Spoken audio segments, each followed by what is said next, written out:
नमस्कार प्रेक्षकांनो, मालिकेच्या उद्याच्या भागामध्ये आपल्याला पाहायला मिळणार आहे की किमयाची जरा नाटकं जास्तच वाढत चाललेली आहेत. हे समरच्या सुद्धा लक्षात आलेलं आहे. वारंवार रोज फिरायला जाणं, डेटवर जाणं ह्या गोष्टी ती बोलत असते. त्याचबरोबर त्याच्यावर पहिल्यासारखा अधिकार हक्क गाजवून त्याला खेचत नेत असते. पण त्याहीपेक्षा स्वानंदीला होणारा त्रास हा सुद्धा समरच्या नजरेतून काही सुटत नाही. कारण त्यालाही ह्या गोष्टी किमयाच्या जे वागणं बोलणं चालू आहे ते अजिबात पटत नसतं.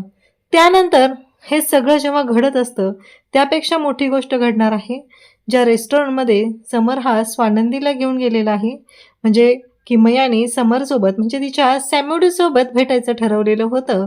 पण तिथे आता समर स्वानंदीला घेऊन आल्यामुळं किमयाला राग आलेला असतो. किमयाला ही गोष्ट काही केल्या पटलेली नसते. म्हणून तिने समरला म्हणत असते की तुला प्रत्येक वेळेस बायकोच हवी लागते. इमोशनल सपोर्टसाठी ना, तू काय बायकोला सोडतच नाही आहे, सोबतच घेऊन फिरत असतो.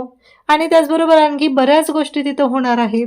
म्हणजे वेटरबरोबर असलेलं किमयाचं वागणं, त्यानंतर स्वानंदीने घेतलेली वेटरची बाजू, या सगळ्यामुळं ती स्वानंदीला अगदी लो क्लास फॅमिलीतली म्हणणार आहे. आणि मग मात्र समर जे काही किमयाचा माज उतरवणार आहे आणि स्वानंदीचं कौतुक करणार आहे ते मात्र पाहण्यासारखं आहे. त्यासाठी हा व्हिडिओ शेवटपर्यंत पहा. त्याचबरोबर चॅनलवरती नवीन असाल तर चॅनलला नक्की सबस्क्राईब करा.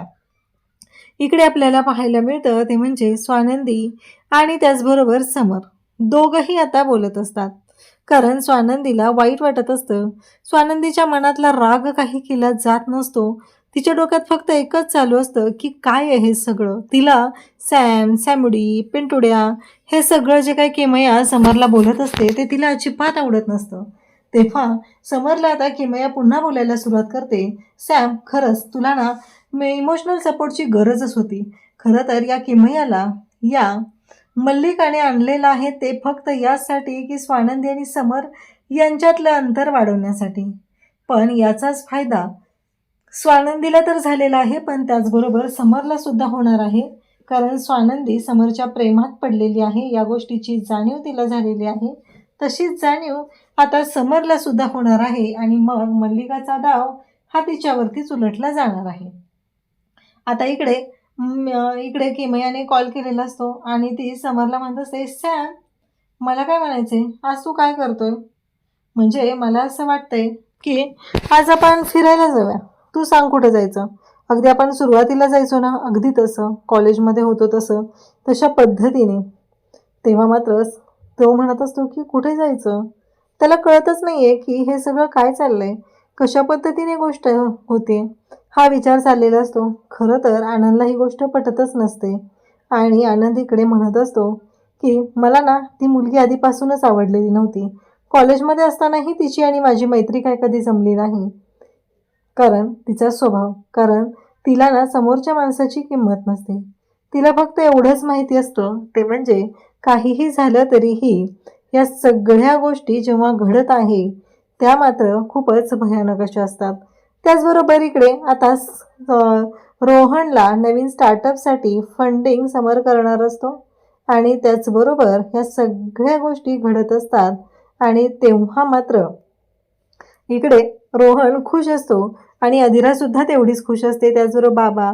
आणि इकडे मंदाला तर वेगळाच आनंद झालेला असतो. कारण मंदाला असं वाटत असतं की आपला मुलगा श्रीमंत होणार आहे, आपल्यासाठीही चांगल्या गोष्टी घडणार आहेत. या सगळ्या गोष्टी जेव्हा घडत असतात तेव्हा मात्र ती उड्या मारत असते, ती खुश झालेली असते. आणि त्याचबरोबर हे सगळं जेव्हा घडत असतं तेव्हा मात्र इकडे आता या किमयाचे वेगळंच कांड सुरू असतं.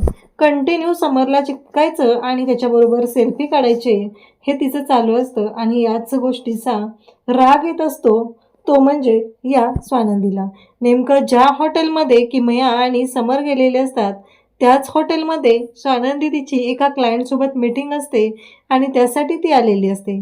आणि नेमकी समर आणि तिची धडक होते आणि तेवढ्यात किमया तिकडून येते. आणि मग समर तिथं स्वानंदीला म्हणत असतो, स्वानंदी मॅडम तुम्ही. तेव्हा मात्र स्वानंदी सांगते की माझी क्लायंटबरोबर मीटिंग होती. समर म्हणतो, तुम्हाला पण हेच हॉटेल मिळालं का? कारण मी जेव्हा तुम्हाला विचारलं होतं तेव्हा मात्र तुम्ही आलेला नाही. तेव्हा तुम्ही म्हणाला होता ना की तुम्हाला वेळ नाही आहे. आणि आत्ता बघा, नियती आपल्या दोघांना एकत्र आणतच असते असं समर सांगत असतो. पण किमयाला मात्र या गोष्टीचा राग आलेला असतो. तिला ही गोष्ट पटलेलीच नसते, कारण काहीही झालं तरीही तिचं म्हणणं असं असतं की सॅम फक्त माझा आहे आणि सॅम माझ्यापासून अजिबात दूर गेला नाही पाहिजे.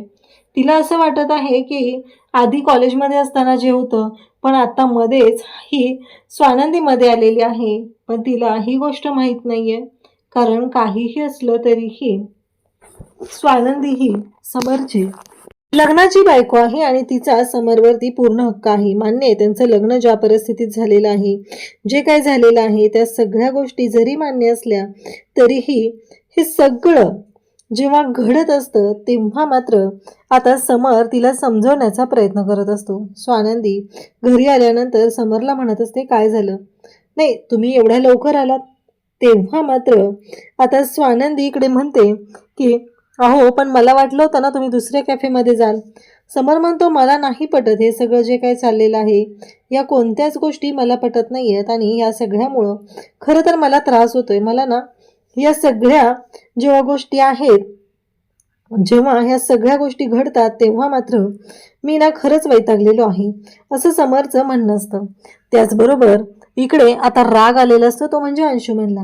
अंशुमनला तर काढून टाकलेला आहे आणि आता इकडे ह्या रोहनला स्टार्टअपसाठी फंडिंग केलं जाते म्हणून तो ओरडत आलेला असतो. तेव्हा मात्र मल्लिका म्हणते, फंडिंग द्यायचं ठरवलंय, पण दिलंय का फंडिंग? अजून नाही ना दिलेलं, त्याच्यामुळं तू मध्ये पडू नकोस, असं सगळं बोललं जातं.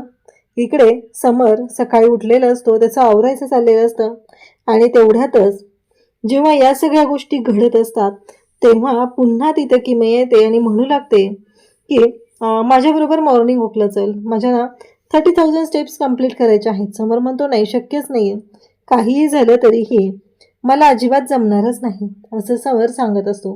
पण ती काही समरचं ऐकत नाही आहे, समरला तशीच खेचत घेऊन जाते. तेव्हा मात्र मल्लिका तिथे येते आणि म्हणू लागते, अगं स्वानंदी, काय झालं हे सगळं? म्हणजे या सगळ्याचा काय अर्थ आहे, तुझ्या लक्षात येतंय का? बघितलं ना, ती तुझ्या नवऱ्याला सॅम सॅमुडी म्हणते. तेव्हा मात्र स्वानंदी असं दाखवत असते की तिला काहीच फरक पडलेला नाहीये. ठीक आहे ना, म्हणते तर म्हणू द्या, अशा पद्धतीने स्वानंदी वागत असते. आणि मग मात्र मल्लिका म्हणत असते, अगं स्वानंदी, असा काय विचार करतेस तू? तुझ्या लक्षात येत नाहीये का या सगळ्या गोष्टी काय आहेत ते, या सगळ्याचा परिणाम काय होणार आहे, हे सगळं तू विसरतेस का? असं स्वानंदीला म्हणत असते. स्वानंदी म्हणते, अहो, ते आधीपासूनचे मित्रमैत्रिणी आहेत, एवढं काय त्याच्यामध्ये? मला नाही वाटत काय चुकीचं आहे. इकडे मात्र स्वानंदीला खरं तर राग येत असतो आणि स्वानंदीचं लक्ष नसतं. तेव्हा मात्र तिथे स्वानंदी चुकून सॅम म्हणते आणि त्याचबरोबर या सगळ्या गोष्टी जेव्हा घडत आहेत तेव्हा मात्र आनंदला सुद्धा राग आलेला असतो, कारण आज पुन्हा फोन आलेला असतो आणि त्याचबरोबर आनंदला तिने सांगितलेलं असतं की आपण डेटवर जायचं. तेव्हा समर म्हणालेला असतो, आपण काल जाऊन आलो आज. तेव्हा ती म्हणते, आपण काल जाऊन आलो म्हणून काय आज जायचं नाहीये का? म्हणजे मला पटत नाही आहे हे सगळं, असं त्यांचं बोलणं चाललेलं असतं. तेव्हा मात्र ती म्हणते की अरे, कॉफीसाठी पण येऊ शकत नाहीस का तू? बघा, तू आला नाहीस तर मी येईन. आता याच्यावरती समरने एक गोष्ट करायचं ठरवले, ते म्हणजे स्वानंदीला सोबत घ्यायचं आणि मग जायचं. हा विचार ते समरने केलेला असतो. आनंदला मात्र ह्या गोष्टी पटत नसतात, कारण आनंद आणि समर यांच्यामध्ये बिझनेस मीटिंगच्या संदर्भात काही त्यांच्या टूर आहेत त्याच्या संदर्भात बुकिंग करायचे आहेत आणि ते बुकिंग आपण स्वानंदी मॅडमच्याच कंपनीला द्यायचे, स्वानंदी वहिनीकडे द्यायचे, त्यांच्याशी डिस्कस करायचं असं आनंदने सांगितलेलं असतं. आणि समर इकडे स्वानंदीला फोन करतो, पण या किमयामुळं जे बोलायचं आहे ते बोलून राहिलेलंच आहे आणि समर मात्र वेगळंच बोलून जातो. समर म्हणतो की मला ना तुमच्याशी बोलायचं होतं, पण मला सांगा, तुम्ही आज कॉफी डेटला येणार आहात का? नाही, बघा, म्हणजे तुम्हाला यावं लागेल. स्वानंदी म्हणते, नाही, मला नाही जमणार आहे. तेव्हा तो म्हणतो की बघा ना, वेळ काढा. स्वानंदी म्हणते, अहो, काल तर तुम्ही गेलेलात ना, म्हणजे काय या सगळ्याचं? तेव्हा समर म्हणतो की या, आणि फोन ठेवला जातो. इकडे पाहायला मिळतं ते म्हणजे जेव्हा घडत असतं त्याच वेळी आता समरच्या समोर तिथं स्वानंदी आहे आणि मग किमया येते. किमयाला माहीतच नसतं की तिथं या सगळ्या गोष्टी घडलेल्या आहेत. आणि तेव्हा मात्र इकडे स्वानंदी म्हणते की अहो, काय झालं नक्की? किमया म्हणते की मला फक्त एकच गोष्ट सांगायची की समर, तुला सॅम बायको हवीच असते इमोशनल सपोर्टसाठी.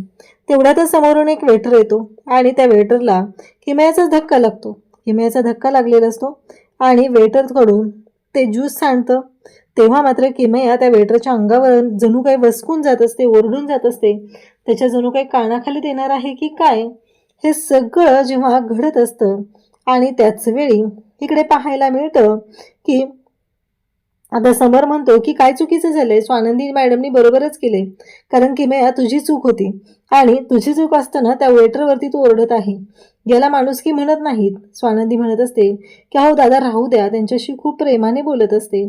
आणि तेव्हा मात्र आता स्वानंदी ज्या पद्धतीने बोलत आहे, वागत आहे, त्यामुळे समर इम्प्रेस झालेला असतो. किमया म्हणत असते की हे काय आउटडेटेड सगळं, ही ना गरीब घरातली आहे, लो क्लास फॅमिलीतली आहे तेच दिसतंय, कारण तिला तो तिच्याच घरातला वाटतोय म्हणून ती त्या पद्धतीने बोलते. तेव्हा मात्र समरला राग आलेला असतो. समर म्हणत असतो की एक गोष्ट लक्षात ठेव, तू फॉरेनला जरी शिकून आलेली असली तरी त्याचा काहीच उपयोग झालेला नाहीये, कारण तू तुझे संस्कार विसरलेली आहे आणि तू विसरून गेले की काय करायचं असतं, माणूस की काय जपायचे असते ते.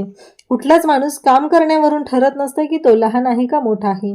असं म्हणत आता समरने तर या किमयाची चांगलीच बोलती बंद केलेली असते. म्हणजेच माझी बायको खरंच ग्रेट आहे आणि माझ्या बायकोला नावं ठेवण्याचा अधिकार तुला दिलेला नाही, हे स्पष्टपणे त्याने दाखवून दिलेलं आहे. अशाच अपडेटसाठी चॅनलशी कनेक्ट राहा. थँक्यू.